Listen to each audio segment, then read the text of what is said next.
இன்றைக்கி சிறுகீரை கடையில் பண்ணலாம்.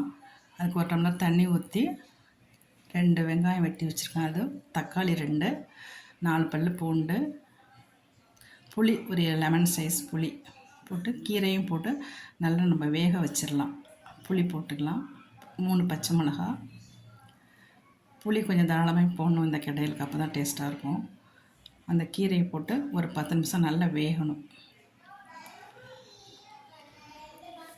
இந்த கடையில் வந்து லஞ்ச் பாக்ஸ் கொடுத்து அனுப்பலாம், ஆஃபீஸ் கொடுக்கலாம், குழந்தைங்களுக்கு கொடுக்கலாம்.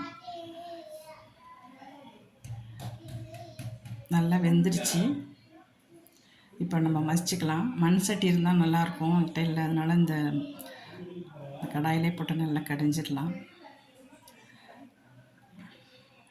இல்லைன்னா நீங்கள் மிக்சியில் கூட அடிச்சுக்கலாம், ஒன்றும் பிரச்சனை இல்லை. நல்லா கடைஞ்சிட்டு இன்னும் நான் உப்பு சேர்க்கலை, கடைசியில் தான் சேர்ப்பேன். இப்போ இதுக்கு ஒரு தாளிப்பு நம்ம போட போகிறோம்.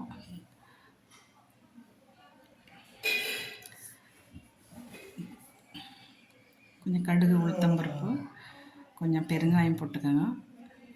ஒரு 2 காஞ்ச மிளகாய் கிள்ளி போட்டு நல்லா ஃப்ரை ஆனோடனே கொஞ்சம் கருவேப்பிலை சேர்த்துக்கலாம்.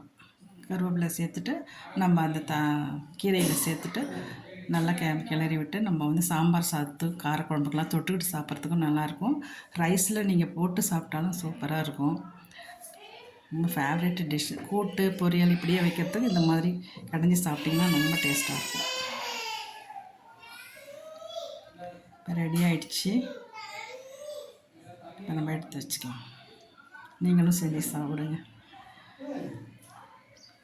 காரம் ரொம்ப அதிகம் இல்லை. லாஸ்ட்டாக இப்போ சால்ட்டு சேர்த்துக்கலாம்.